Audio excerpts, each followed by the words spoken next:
voz yo vengo a cantar. Soy del campo y del pueblo querido, soy Argueta y vengo a felicitar a don Jaime Arellano, un amigo. Buenos días, amigos televidentes, gracias por estar nuevamente en este su programa Jaime Arellano en la Nación. El día de hoy vamos a estar platicando con un líder de la oposición, un diputado que ha estado bien activo todo desde que está en la Asamblea Nacional. Ha estado un diputado que genera mucha opinión pública, el expresidente del MRS y diputado de la Asamblea Nacional por el MRS y miembro de la bancada democrática, la bancada del PLI, como fueron obligados a llamarse ahora después de las reformas constitucionales que se hicieron. Vamos a estar hablando con el diputado Enrique Sáenz. Antes de entrar con él, un par de comentarios.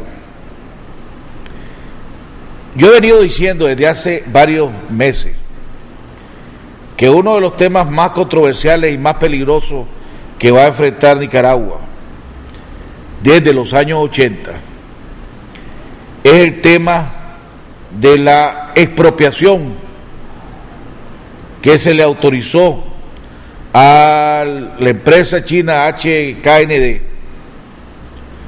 porque y sobre todo de la manera que se le autorizó, en el cual se establecía un precio que la empresa china podía expropiar tierras en cualquier parte del país y pagar el precio catastral o el precio del valor del mercado si era menor que el catastral. Y ese tema lo he venido tocando con el sector privado y lo he tocado con funcionarios del gobierno. Ambos han dicho aquí que se había formado una comisión, que no se va a permitir violaciones, que se va a hacer de consenso. Pero de repente ayer, tanto la presidenta de la Corte Suprema de Justicia como el magistrado Rafael Solís anuncian que la Corte Suprema de Justicia está entrenando jueces y registradores públicos para que toquen y vean directamente el tema de las expropiaciones. Pero lo más preocupante fueron las declaraciones que dio el magistrado Rafael Solís cuando dice que quedó eliminado el juicio de expropiación y que solo queda el juicio de la oficialización del traspaso de las propiedades. Para que avance el proyecto y el canal solo queda abierto el juicio por conformidad en el pago de tierras. O sea, que todos los nicaragüenses, que esta empresa decida expropiar una propiedad, no tenés a dónde ir a discutir, a dónde ir a pelear, en primer lugar, si está en la ruta del canal, ¿por qué te la están expropiando? ¿En qué ayuda o en qué beneficia a la creación de la ruta del canal la propiedad que te están expropiando? No, sencillamente se acabó, esa me gusta, ya te la quité. Ahora anda a pelear a un juicio si no te parece lo que te voy a pagar. Y entonces, ¿a dónde queda la defensa? ¿A dónde queda lo que prometió aquí Telémaco Talavera? ¿Dónde queda aquí lo que prometieron los funcionarios del gobierno? Cuando dicen claramente es que queremos hacer lo más rápido posible la acreditación de títulos de propiedad a la empresa china. Esa es la prioridad de la Corte Suprema de Justicia. ¿Y quién va a defender a los nicaragüenses? ¿Quién va a defender a aquellos que de repente esta empresa decida, hombre, yo quiero esa propiedad 100 kilómetros de la ruta del canal? No tienen que explicar por qué y para qué la quieren.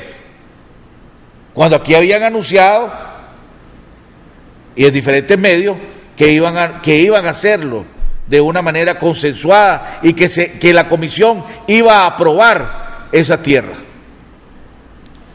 ese tema de la propiedad aquí en Nicaragua, después de todo lo que el pueblo nicaragüense ha sufrido con la propiedad, la expropiación, las confiscaciones, etcétera, va a generar tremendos problemas en este país. Y si no se maneja bien, va a ser peor el asunto. Y ese anuncio que dijo ayer el magistrado Solís no ayuda. Cuando dice quedan eliminados, solo queda abierto el juicio por inconformidad en el pago de tierra. Vamos a tocar este y otros temas con nuestro invitado, el diputado Enrique Sáenz. Antes de entrar con él, sí, vamos a continuar con la cadena de oraciones que comenzamos por mi cuñado Iván Villa. Continuamos por la salud y recuperación de mi primo hermano Chichi Fernández y por todas aquellas y aquellos que están luchando contra la terrible enfermedad del cáncer. ¿Por qué te confundes y te agitas ante los problemas de la vida? Déjame el cuidado de todas tus cosas y todo te irá mejor. Cuando te abandones en mí, todo se resolverá con tranquilidad según mis designios. No te desesperes. No me diría una oración agitada como si quisiera exigirme el cumplimiento de tus deseos. Cierra los ojos del alma y dime con calma: Jesús, yo confío en ti. Evita las preocupaciones y angustias y los pensamientos sobre lo que pueda suceder después. No estropees mis planes queriéndome imponer tu idea. Déjame ser Dios y actuar con libertad. Abandónate confiadamente en mí, reposa en mí y deja en mi mano tu futuro. Dime frecuentemente: Jesús, yo confío en ti. Lo que más daño te hace es tu razonamiento y tus propias ideas y querer resolver las cosas a tu manera. Cuando me dices: Jesús, yo confío en ti, no sea como el paciente que le pide al médico que lo cure, pero le sugiere el modo de hacerlo. Déjate llevar en mis brazos divinos, no tengas miedo, yo te amo. Si crees que las cosas se empeoran o se complican a pesar de tu oración, sigue confiando. Cierra los ojos del alma y confía. Continúa diciéndome a toda hora: Jesús, yo confío en ti. Necesito las manos libres para poder obrar.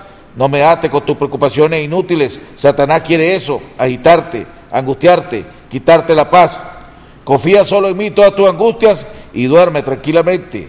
Dime siempre: Jesús, yo confío en ti, y verás grandes milagros. Te lo prometo por mi amor. Vamos a un cambio y regresamos con nuestro invitado, el diputado Enrique Sáenz. Ya volvemos.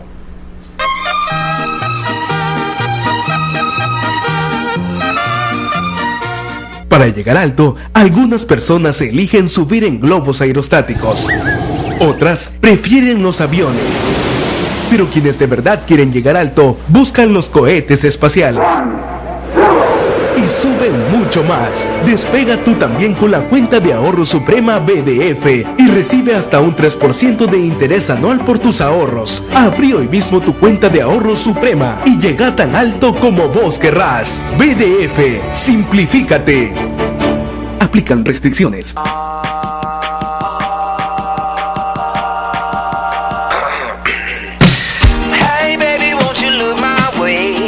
El Info Internet de Movistar ha ayudado a muchos negocios en su camino al éxito. Conozcamos el caso de Sushito e Italianísimo, que gozan de internet de alta velocidad por fibra óptica con servicio constante garantizado y soporte técnico las 24 horas, los 7 días de la semana. Los asesores de Movistar me recomendaron Infointernet de alta capacidad y ha sido una de las claves para mejorar la efectividad de mi empresa. En Sushito e Italianísimo la velocidad del internet ha sido notable y la conectividad nunca se cae. Movistar, con soluciones tecnológicas que hacen crecer tu empresa. Yo aprendí el oficio de mis padres. Nosotros somos bien laboriosos y nos conocen bastante por la calidad de nuestro trabajo. Ahora nos buscan para dar consejo. Como dicen mis padres, cada problema tiene su solución. El agente Banpro llega donde nadie ha llegado. Podrás depositar, retirar o pagar servicios. Cuando más nos necesitas, estamos acá, siempre cerca. Agente Banpro. Si todavía no sabes dónde estudiar, la Universidad Nicaragüense de Estudios Humanísticos, UNEC, es tu mejor opción. Te invitamos a que seas parte de nosotros, matriculándote para este año 2014. Ofertamos una gran variedad de carreras. Contamos con los aranceles más económicos y la mejor calidad en educación para el estudiante. Comprometidos con el humanismo cristiano y la calidad profesional. UNEC, Universidad Humanista.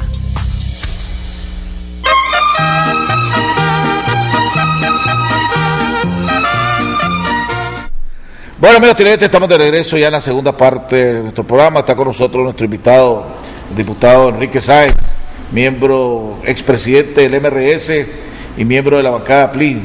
Diputado, se me había perdido, amigo. Buenos días, siempre un gusto, a mí siempre me gusta. ¿Cómo ves las cosas, hombre? Antes de comenzar, ¿estoy equivocado o no estoy equivocado?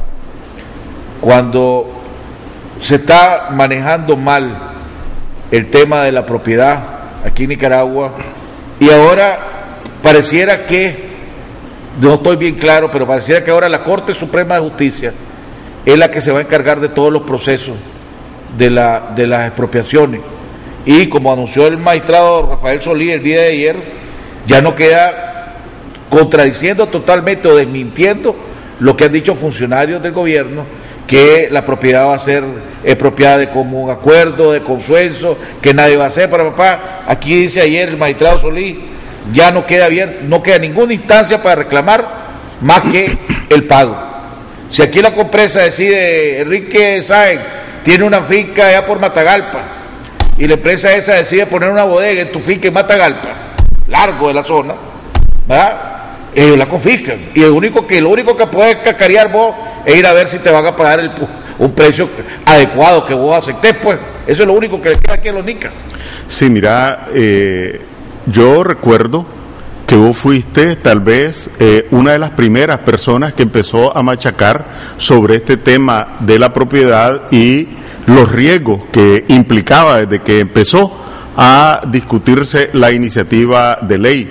Y allí cualquiera que lea el texto de lo que aprobó el orteguismo en la Asamblea puede constatar, uno, que es la voluntad de la empresa concesionaria resolver qué es útil para el canal en cualquier parte del territorio nacional. Eso está en la ley. Lo segundo que está en la ley es que el valor a indemnizar es el valor catastral si es menor que el valor de mercado, ¿verdad? O el valor de mercado si es menor que el valor catastral, es decir, o te tiro o te mato. Y lo tercero que está en la ley, y si lo dijo el doctor Solís, realmente se corresponde con la ley que ellos aprobaron, es que el único alarido que podés pegar como propietario expropiado es reclamar que la indemnización no se ajusta. Entonces no se ajusta a lo que vos considerás pues que debería ser. Esos son los tres elementos que están en la ley, de tal forma que quienes anduvieron diciendo y que siguen dando a tol con el dedo o pretendiendo dar a tol con el dedo, era una o es una solemne mentira. Y es importante también estar claros para los afectados en este momento, donde lo andan intimidando realmente con estos chinos que andan midiendo y haciendo censos, miembros del ejército, etcétera, que incluso ahora ves chinos. Yo estuve en un restaurante, y lo voy a decir, de pollo, pues, para que no se piensen que era un gran restaurante, en un restaurante de pollo, y estaban unos chinos custodiados por soldados del ejército. Ya, pero además no se miraban unos grandes personajes, pues no era Wang Jin, sino que eran unos chinitos custodiados por personal del ejército. Ellos han dicho que es por cuestión de seguridad. Pues, pero me imagino, y hasta podría decir que tiene cierto punto, porque hay gente, por lo menos, pues, si a mí se me da el caso y se meten a mi casa unos chinos, olvídate, yo los recibo a palo, bro. No, pero te estoy porque hablando, tenga la autoridad, a palo los recibo. Pero te estoy hablando aquí en Managua. Aquí en Managua. Pues sí, el problema es que pueden entrar donde quieran. Bueno, entonces esto que también andan diciendo de que es caso a caso. ¿Por qué andan diciendo caso a caso? ¿Ya? Para impedir que quienes están en este momento afectados o se sienten directamente afectados se asocien. No, mejor, si voy solito, me arreglo mejor. Y yo creo y aprovecho este programa para decirle a los afectados en este momento y a los potenciales afectados que el derecho de propiedad es esencial para la paz. Aquí se ha quebrantado la paz varias veces, no solo en los 80, por el tema de la propiedad. El problema es que no sabe quiénes van a ser los afectados. Sí, pero en este momento por la ruta están señalados por la ruta, hay que organizarse para defender su derecho.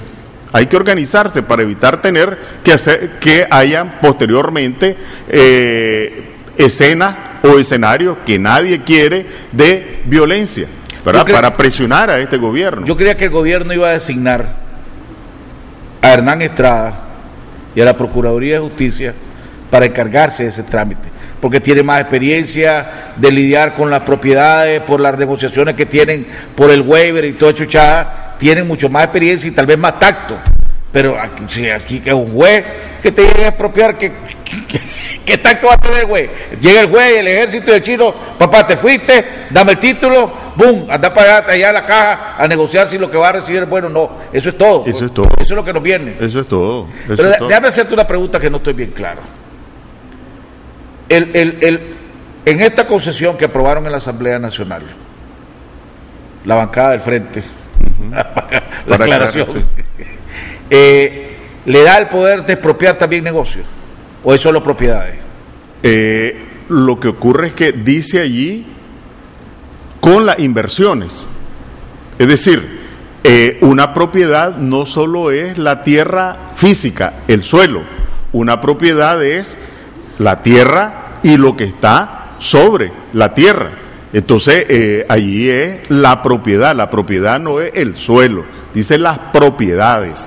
Entonces, aquí, como efectivamente conversábamos, e incluso en este programa lo dije en su momento, me acuerdo, si vos tenés una urbanización que está haciendo y resulta que tiene que venir una cantidad de ingenieros o de técnicos, etcétera, y tienen que alojarlos, y está en Managua, o está en Ticuantepe, o está en Boaco, o está donde sea, perfectamente lo pueden hacer, no es una cuestión de suelo, es propiedades. No, te hago la pregunta porque por ejemplo, pues, si hay una panadería, y entonces dice, hombre, voy a confiscar la panadería porque necesito darle de pan a todos mis empleados, ¿eso lo pueden hacer? Esa es parte o sea, lo digo como WhatsApp, pero pues... Es que no es suelo, es propiedades. Es propiedades. Y entonces, lo que hay en la propiedad allí, se va de allá. Si es agua, si es presa, si es una instalación de energía, si es una hidroeléctrica, una pequeña central hidroeléctrica, una gran central hidroeléctrica, si es un río que pasa, es decir, todo lo que sea. El criterio es todo lo que el concesionario considere que es útil para los propósitos de el proyecto. Aquí se ha hablado, y lo dijo Telémaco Talavera, de que no es el concesionario, el concesionado, el concesionario, sino que es una comisión integrada por el gobierno y el concesionario, los que van a decidir qué propiedades se autoriza o no te autoriza. Por ejemplo, si yo digo, yo quiero apropiar la propiedad de Riquesae, soy la empresa china, supongamos. Entonces, esa solicitud tiene que ir a una comisión y esa comisión es la que aprueba esa apropiación. ¿Eso es verdad o no es verdad? Eso está en la ley. Eso está en la ley, pero obviamente está en la ley que quien resuelve, es decir, lo otro lo que hace es ponerle el sello. Sí, es cierto, tenés razón, Chino. Pero le interesa sobre el gobierno, pues.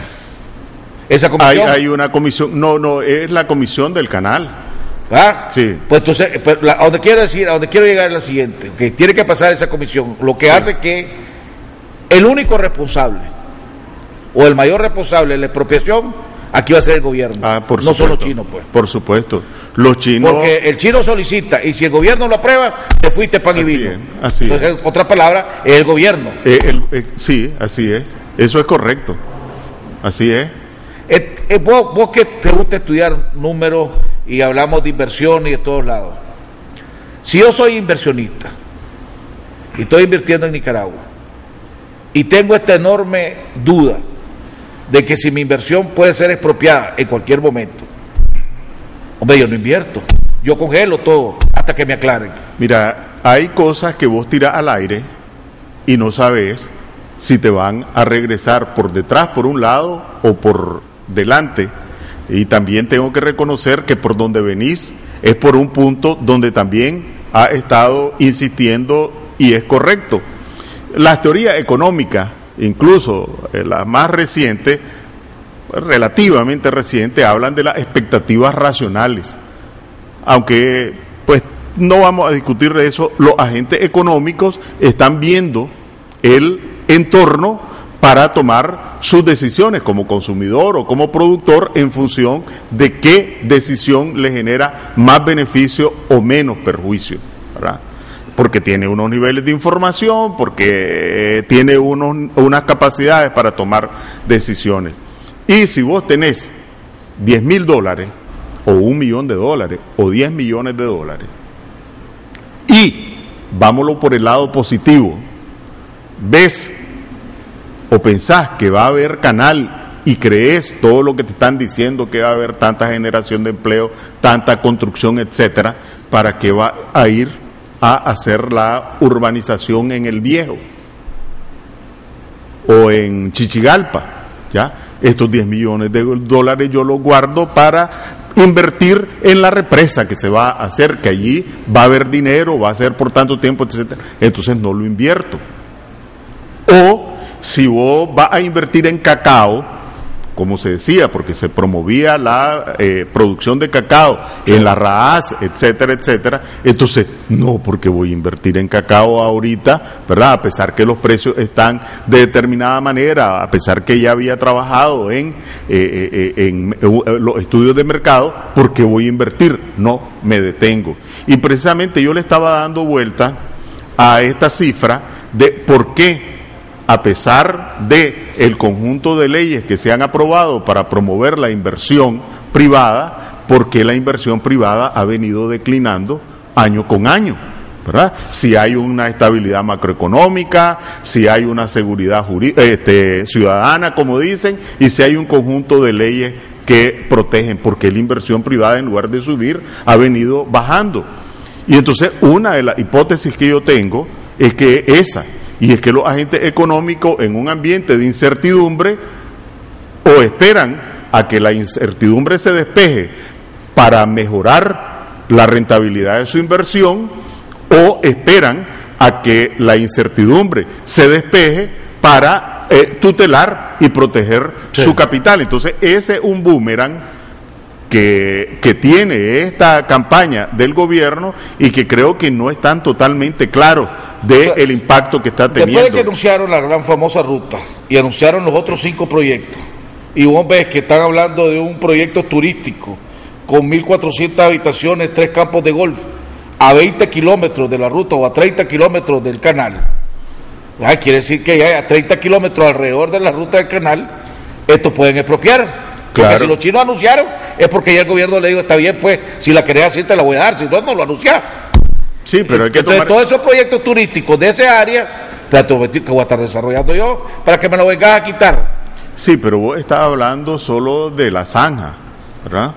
Pero el proyecto comprende un conjunto de subproyectos, por eso que es la zona de libre comercio. Entonces, esto de los kilómetros, ¿verdad?, es si vos te remitís únicamente a lo que sería, si fuera, el canal. Pero los otros subproyectos, ¿verdad?, que el aeropuerto, que los puertos, que ¿cómo es que se llama?, que la zona de libre comercio, eso no están directamente en la zona directa. Pueden ser, imagínate un aeropuerto, pues, un aeropuerto. Y ahí un aeropuerto necesita un área de muchos kilómetros. Porque no solo es la pista, sino que todas las condiciones de seguridad adyacentes. Entonces, aquí hay 2 elementos, uno que tiene que ver con la propiedad y otro que tiene que ver con las inversiones, que son 2 aspectos sumamente sensibles, y que esta desaforada campaña del gobierno por alimentar la esperanza de la gente pueden tener un efecto de boomerang que nos va a afectar a todos. Yo veo que lo están manejando mal, creo yo, pues, desgraciadamente. Hombre, Enrique, estamos entrando ya a pocos meses de un año preelectoral.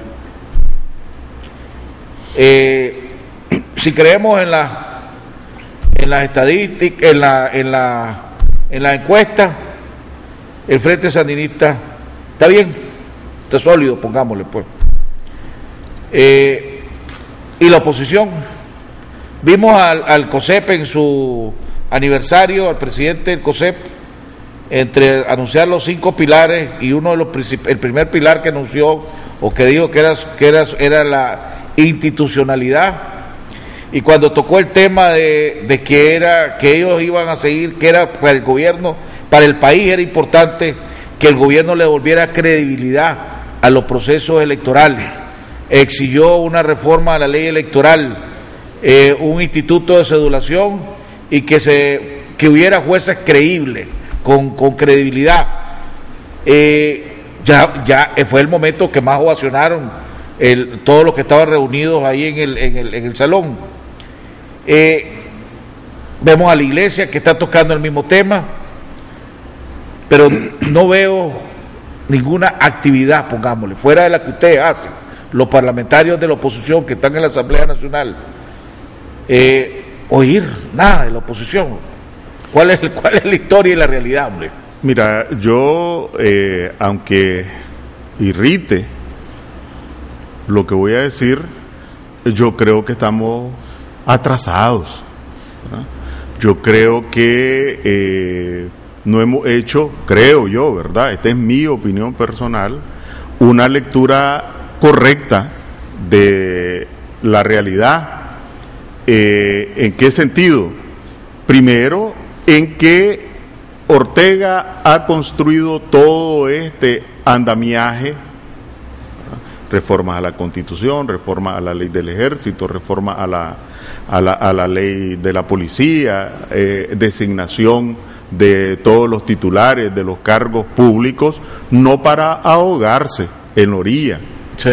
Él tiene todo este andamiaje preparado para repetir en el 2016, lo mismo que hizo en el 2008, lo mismo que hizo en el 2011 y lo mismo que hizo en las otras elecciones municipales. Entonces, él no va a hacer ninguna concesión graciosa, de gratis. Hay que arrancarla. Es decir, en consecuencia, el primer desafío que tenemos es luchar por unas condiciones mínimas, y es cierto, unos jueces imparciales, una cedulación, ya vimos pues la cédula donde estaban, que una gráfica, un retrato nítido de cuál es el valor que le asignan a la cédula desde el régimen, observación internacional, garantías para los fiscales, etcétera, restitución de las personalidades jurídicas a quienes se las han despojado, como al MRS, de manera arbitraria, etcétera. Entonces, y esas condiciones, que son condiciones para la paz, para la convivencia pacífica, para la estabilidad económica, para la prosperidad de los nicaragüenses, solo las puede hacer o exigir juntos. Entonces creo que estamos atrasados en los procesos de unidad de las fuerzas comprometidas con la democracia. Creo que estamos atrasados en la plataforma de las condiciones mínimamente aceptables para participar competitivamente en unas elecciones, y allí sí, yo antes te contradecía cuando vos con un chuzo decías, ¿y cuándo? ¿Y cuáles son? Y yo te decía, bueno, tenemos que ponernos de acuerdo en una estrategia, tenemos que ponernos de acuerdo en un programa, tenemos que ponernos de acuerdo en un mecanismo de organización. ¿Y cómo van? Me decía, bueno, ahí vamos. Yo creo que estamos atrasados.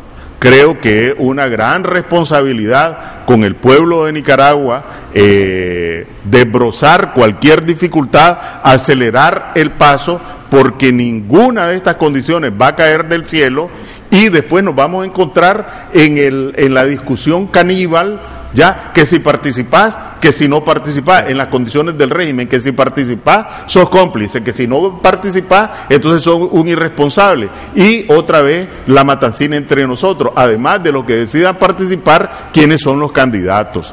Entonces a mí me parece que... ¿Por qué? ¿Cuál es el atraso que vos crees que hay? Mira, yo siento de que... Lo mismo, el ego de los liderazgos, la ambición de los liderazgos, yo no quiero ceder para que vos no te entres, porque si vos entras, entonces se pone en peligro mi cupo. Sí, yo creo que en primer lugar hay un tema de confianza, ¿verdad? De confianza entre los distintos actores, ni siquiera color le voy a poner, un tema de confianza, y el gran desafío es despertar confianza en la población.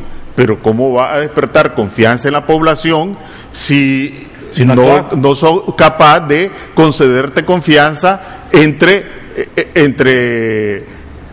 políticos, pues? Y yo sé que aquí han habido muchas puñaladas, hachazos, etcétera, pero no tenés ninguna seguridad. Nadie te puede dar ninguna seguridad que no te van a dar un hachazo en cuanto des la vueltecita, pero aquí el riesgo mayor es tener un régimen por años y años que a medida que vaya aumentando la resistencia, aumenta la represión y aumenta la violencia que nos puede envolver a todos, a que te den una puñalada. Hay que correr el riesgo, ¿Cómo? Yo he sentido y he percibido en ciertos sectores de la población que hay, y voy a hablarte del MRS específicamente, que hay miedo hacia el MRS. Dicen que el MRS es el ala radical del sandinismo.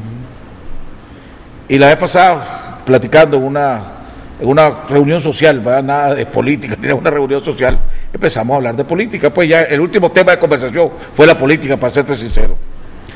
Y entonces empezaron a hablar, y entonces uno de los que estaba ahí decía, no, es que el MRS no puede ser parte. Esto me hizo dos comentarios que se me quedaron, y ayer que nos pusimos de acuerdo que iba a venir, me acordé. Digo, el MRS lo único que está interesado es destronar al Frente Sandinista. Esa es su prioridad número uno. Y dos, me dice, son ideológicamente más radicales que el Frente Sandinista. Entonces le dice otro que está ahí, pero el Frente Sandinista y la corrupción del Frente ya no se aguanta, dice. Entonces contesta sí, pero la corrupción se cura, el radicalismo no, me dice. dice. Entonces, ¿cómo luchar contra ese sector que está influyendo en los partidos liberales, para que en esa unidad no incluya ni a los organismos de la sociedad civil que son identificados con ese, entre comillas, radicalismo, según ellos, y a ustedes? Sí, mira. Pues, yo creo que no te estoy diciendo nada nuevo, pues. Correcto. Mira, primero que esto de atribuirle una imagen al MRS es una encomienda del orteguismo, ¿verdad? Es algo que viene desde el orteguismo precisamente para lograr este propósito, y nosotros identificamos claramente de dónde viene y quiénes son los principales voceros, ¿verdad? Y que tienen razón de ser voceros de esa encomienda del orteguismo. No te estoy hablando de los amigos con los que estaba hablando, sino que el origen de esto, y tienen razón de ser voceros porque tienen concesiones amañadas, porque tienen contratos, porque tienen licitaciones, etcétera. Son cómplices del régimen y en consecuencia actúan como reproductores, como mandaderos de esta encomienda del régimen. Esos mandaderos han tenido una influencia efectivamente en sectores empresariales de buena fe, comprometidos con el presente y con el futuro de este país. Pero aquí nosotros hemos estado en la Asamblea ya 7 años, con una presencia como MRS, porque en el periodo anterior pues no teníamos, no habían despojado la primera vez de la personalidad jurídica, y esto de radicalismo depende de donde uno esté sentado, ¿verdad? Entonces nosotros sí somos radicales en la defensa de la democracia, y ¿Qué es lo que exigimos? Que haya elecciones transparentes. Eso para el orteguismo, eso no es radicalismo, eso es mortal, ¿verdad?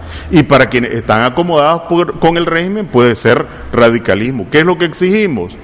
Que se respeten los derechos de propiedad de los nicaragüenses, los derechos humanos y las libertades de los nicaragüenses. Eso es radicalismo.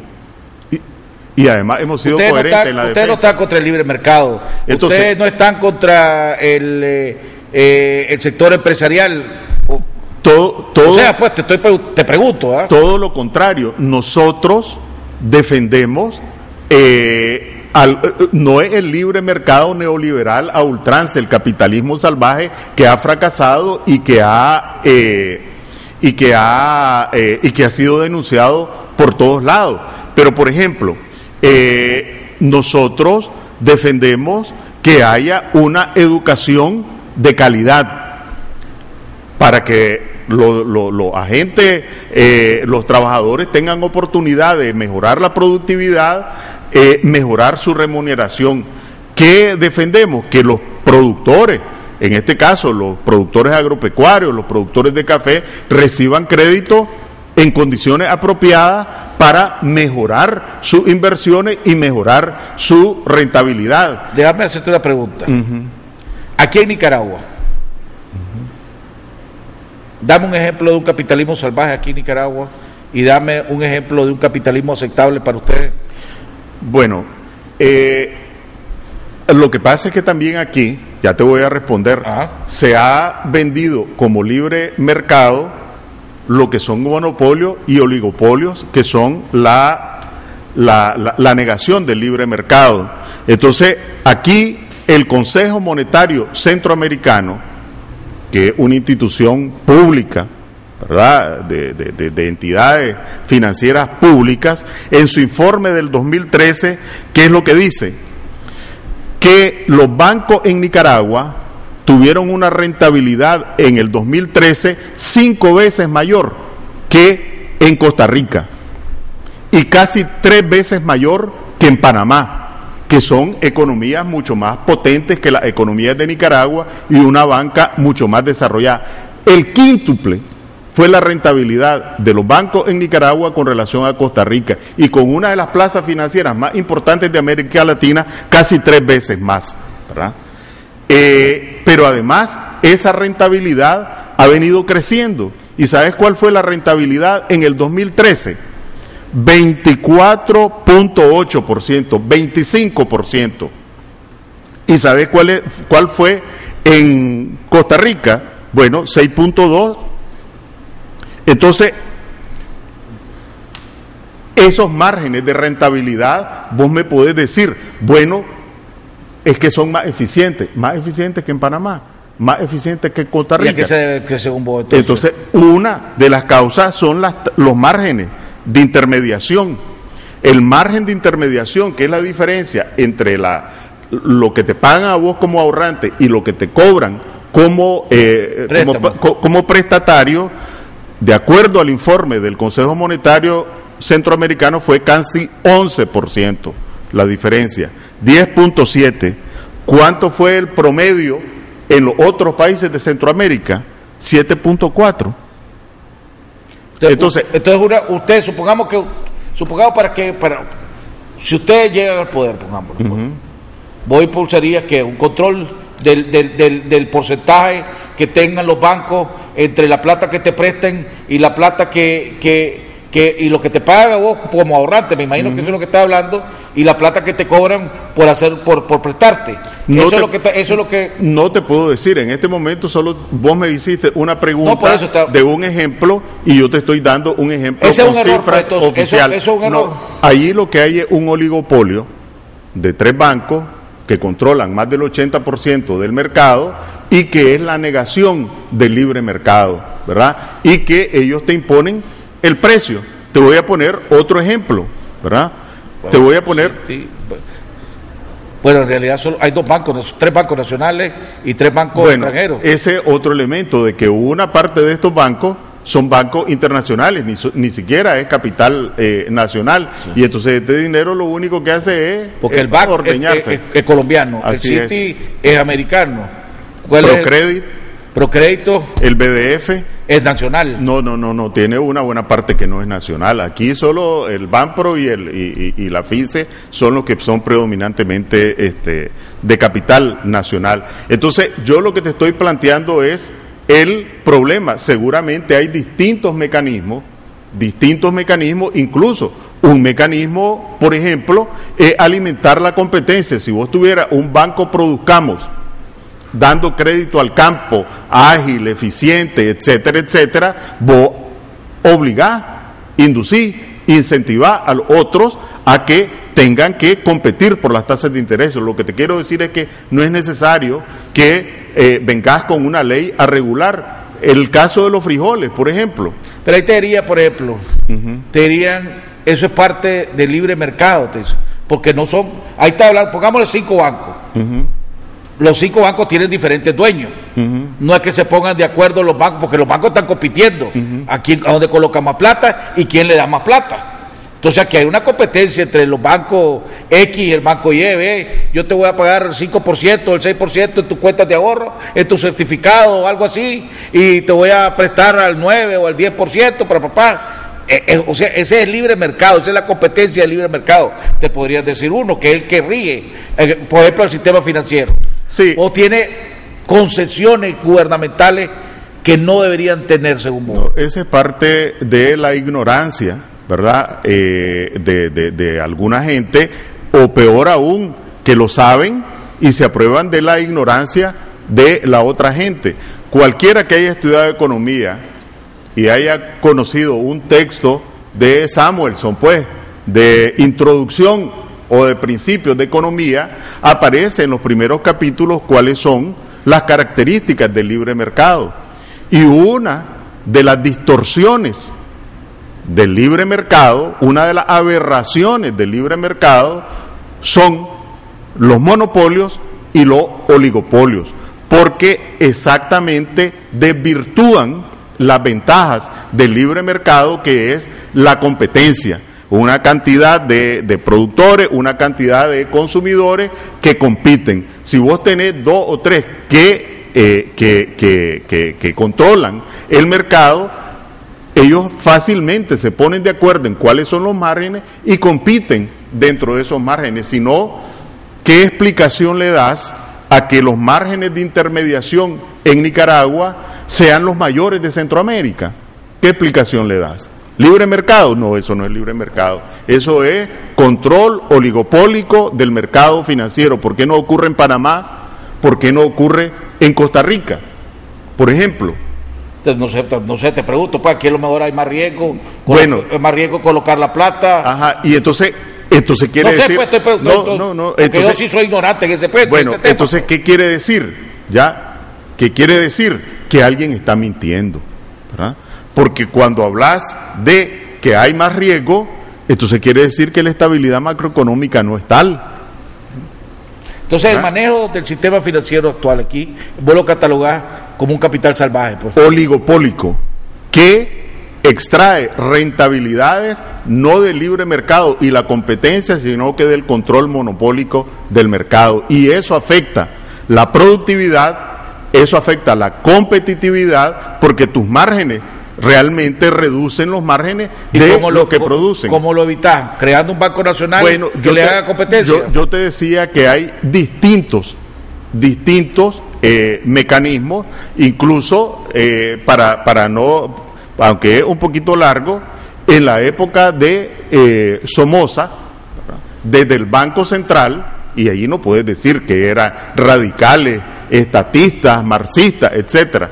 Cualquiera puede ir a ver alguno de los informes, porque está escrito, del Banco Central de la década del 60 y del 70, donde el Banco Central anualmente sacaba una normativa para el sistema financiero, para mantener determinados márgenes, y sabe incluso qué establecía en esa normativa, que porque realmente hay que reconocer que durante un buen tiempo la gestión económica fue impecable, en el régimen somocista, pues lo digo sin ningún... Éramos de la economía más fuerte, pues. Entonces, ¿qué es lo que aparecía en esa normativa del Banco Central? Que el que lo dude, que vaya a buscar cualquiera de los informes. Si vos producís café y tenés una tasa de rendimiento de tanto, tu tasa de interés va a ser de tanto. Se va a disminuir en tanto en relación a la del mercado. Si sobrepasas ese límite, todavía te va a reducir en algodón, en café, en los principales productos. ¿Qué significaba? Que vos utilizabas mecanismos de mercado, incentivos, para alentar la productividad y la producción. Entonces vos decís, bueno, invierto más, porque con esto voy a más comprar eficiente, menos me cuesta la plata. Semilla mejorada, voy a importar tractores y me cuesta menos la plata, mi rentabilidad va a ser mayor. Entonces, con esto lo que te quiero decir es que no es el monstruo del Estado, sino de que es una cuestión de inteligencia y de conocimiento para ver qué incentivos generás, qué desincentivos generás para que recursos que son escasos, como el capital en Nicaragua, pues se canalicen de la manera más eficiente posible y más beneficiosa para el país. Tengo que ir a un cambio y después regresamos con más comentarios y análisis de nuestro invitado, el diputado Enrique Sáenz.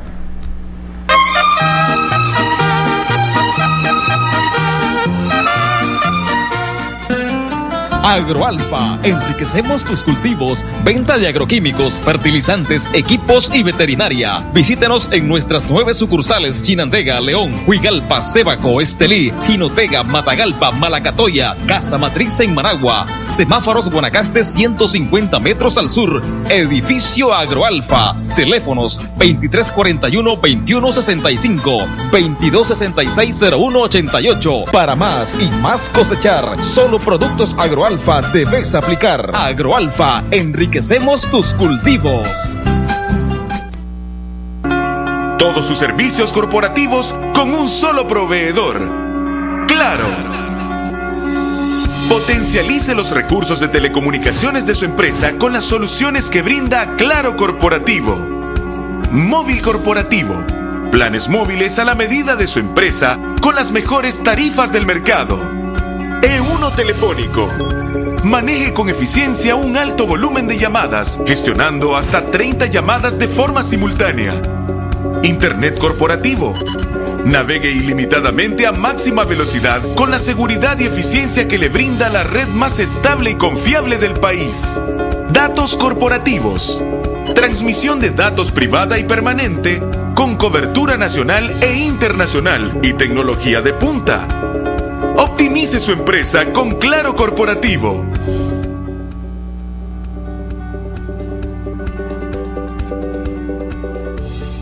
Cuando visite Jinotega, la ciudad de las brumas, hospédese en un ambiente cómodo, placentero y seguro. Hospédese en la estancia de Don Francisco, convenientemente ubicados en el centro de Jinotega, con habitaciones con caja de seguridad, Wi-Fi, cable TV, bar, baño privado con agua caliente y desayuno incluido. Si desea conocer los alrededores, le ayudamos a organizar su excursión. Siéntase como en casa. Estancia de Don Francisco. Reservaciones al 2782-2309 o visite nuestra página en internet estanciadedonfrancisco.com. Mantente informado todo el día en cualquier lugar. Así lo hacen casi 4 millones de visitantes a nuestro sitio web, con transmisión en vivo las 24 horas del día, con un amplio archivo de notas y videos. También puedes seguirnos en Facebook y Twitter y suscribirte a nuestro boletín electrónico Cuarto Poder para que cada día tengas en tu correo un resumen ejecutivo de las principales noticias del día. Suscribirse es fácil. En la página principal de canal15.com.ni ingresa tu correo electrónico. Inmediatamente recibirás una notificación, dale a aceptar y listo. Recuerde, somos 100% noticias, con primicias a toda hora.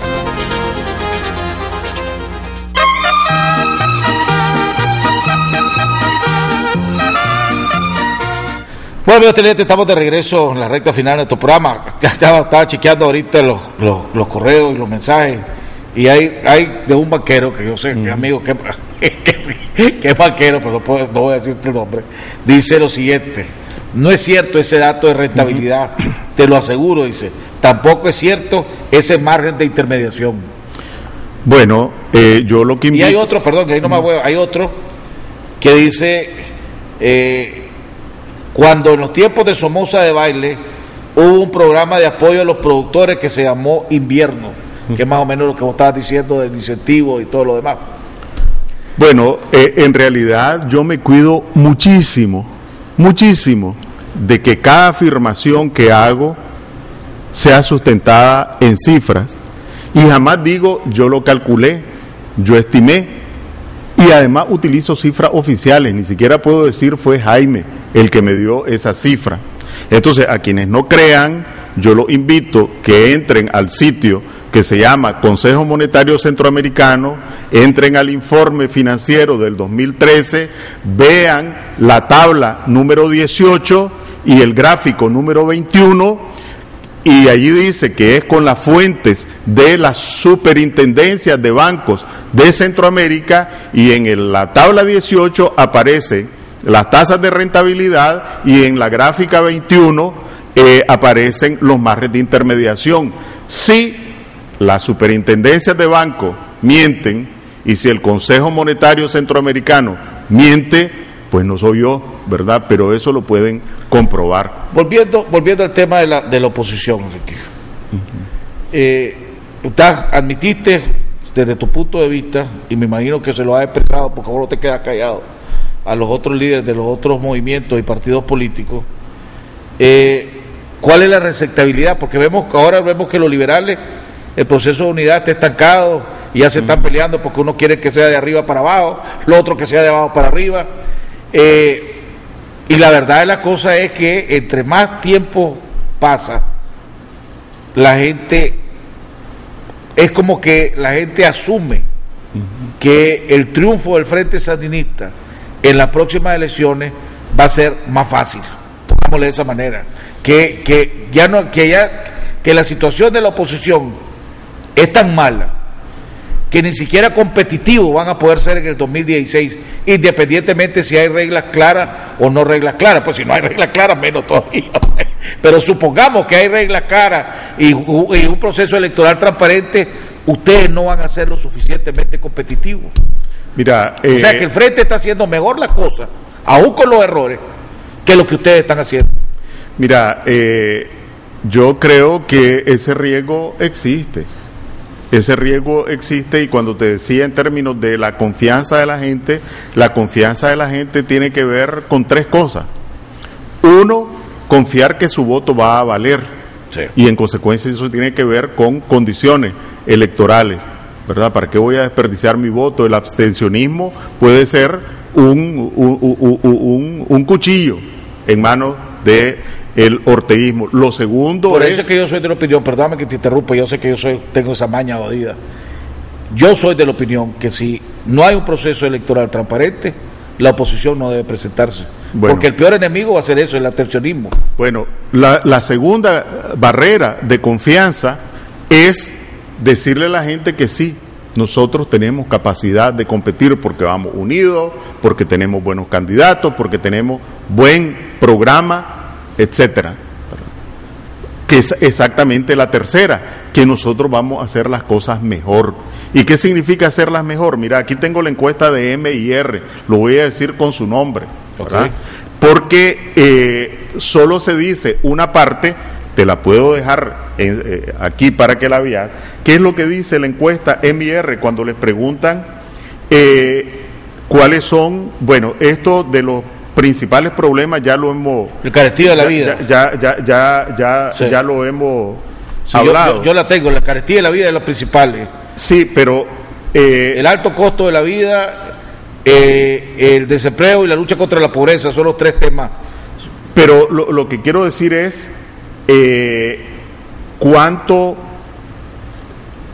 cómo ha venido creciendo esa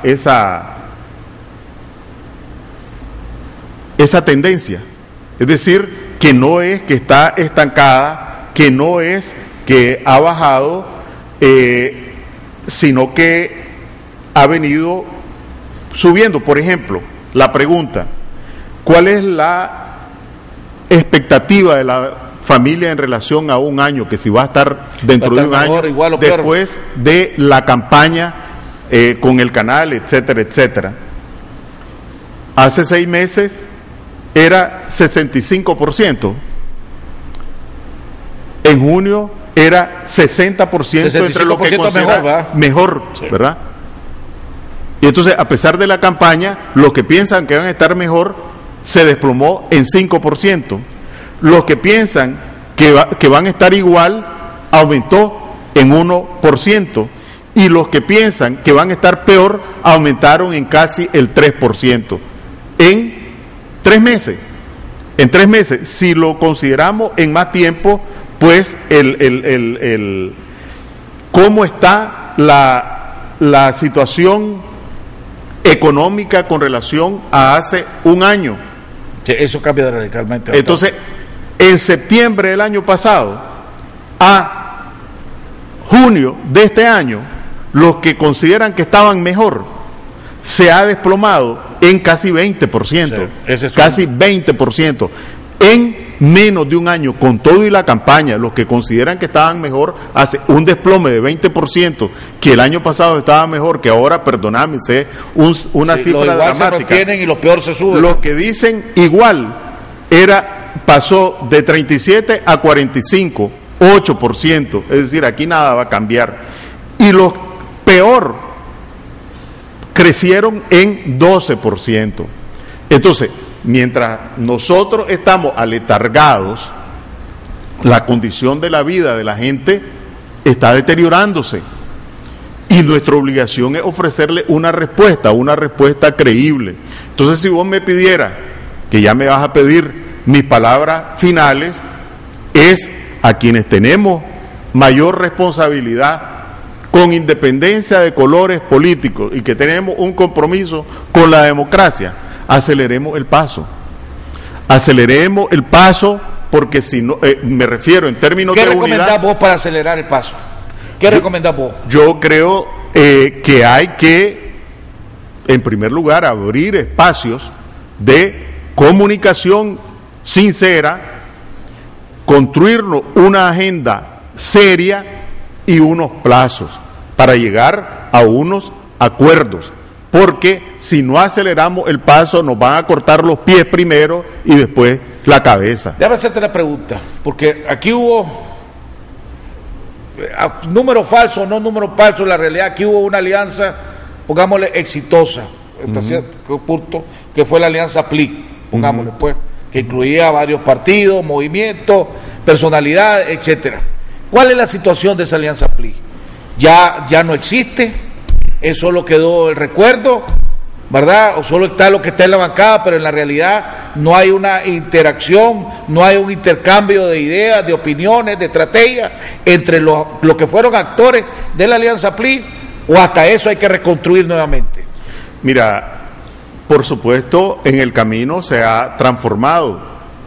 En unos casos, pues de manera positiva para el proceso de unificación. Por ejemplo, el sector que era de los liberales por un proyecto de nación que sacaron los Maximino sacaron varios diputados, la mayoría de ellos ahora se fusionaron con el PLI, la mayoría de los diputados. ¿Eso qué significa? Bueno, que el PLI se fortaleció, ¿verdad? En términos de unificación, porque el grado más alto de unificación es la fusión, de unificación es la fusión. Entonces, con el MRS se ha mantenido, a pesar de dificultades, a pesar de los malos augurios. Bueno, pero se ha mantenido por la actuación de ustedes como diputados y la relación que hay. Pero ha habido una reunión del Consejo Político de esta alianza, de la alianza PLI. ¿Cuándo fue la última vez que se reunieron? Bueno, te estoy hablando de las partes, sí, ¿verdad? Te estoy hablando de las partes. Entonces, con el MRS han habido reuniones bilaterales, políticas, partidarias, además de la dinámica cotidiana de la Asamblea. Vos puedes ver hay una plática, pues, entre estructura y estructura. Ha habido pláticas, ¿verdad? Hace un mes, será la última. Pero la dinámica política de la bancada es lo más lo más agudo, lo más, y podés ver ahí en uno de los periódicos una foto de diputados de los dos presentando una iniciativa conjunta, y normalmente votamos, si vos haces el repaso, han sido más algunos diputados del PLI que han votado distinto de los del MRS que el conjunto. Si vos tuvieras que dar una valoración del 1 al 10, siendo 10 que se mantiene y 1 que no se mantiene, o 0 que no se mantiene, la alianza PLI, ¿qué grado le da? ¿Que se mantiene? Bueno, no te voy a decir exactamente, pero la aprobaría. No con nota destacada, no con sobresaliente, pero sí dentro de un margen de tantas adversidades que nos hayamos mantenido a esta altura, a pesar de esas acusaciones de radicalismo, a pesar del trabajo del Frente Permanente para intentar, no lo ha logrado, y ese es un gran, es decir, que una alianza así se haya mantenido. Debería estar la unidad casi terminada para finales del año, más tardar. Mira, hay un trabajo que se está haciendo todavía con dificultades, con déficit, que tiene como, donde no están todos, y el asunto es cómo juntar, no necesariamente, si no se quiere esa carpa, pues busquemos otra carpa, que es febrero del año que viene. Comentarios finales.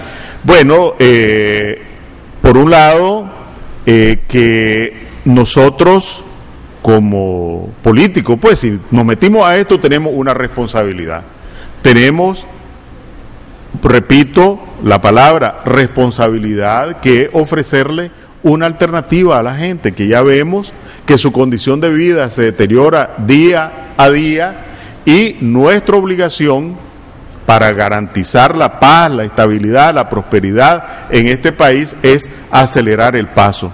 Y acelerar el paso significa concertar, sacrificando, haciendo concesiones, para establecer una gran alianza que incluya a todos, incluyendo a los radicales, ¿verdad? Incluyendo a los radicales, y con una plataforma que sea creíble, que atienda los problemas de la gente con credibilidad. Ese es mi mensaje. Bueno, hemos llegado al final del programa. Le agradecemos al diputado Enrique Sáenz. El país necesita de una oposición fuerte, ¿verdad? O sea, olvidémonos si ganan o no ganan. Pues ojalá que ganaran, porque eso, pues, pero el país definitivamente tiene una oposición fuerte, y esa es responsabilidad de usted. Y como vos decís, y ya coincidí en lo que yo vengo diciendo desde hace rato, van atrasados. Hemos llegado al final del programa. Nos vemos la próxima semana en otro interesante programa aquí en Jaime Arellano en La Nación.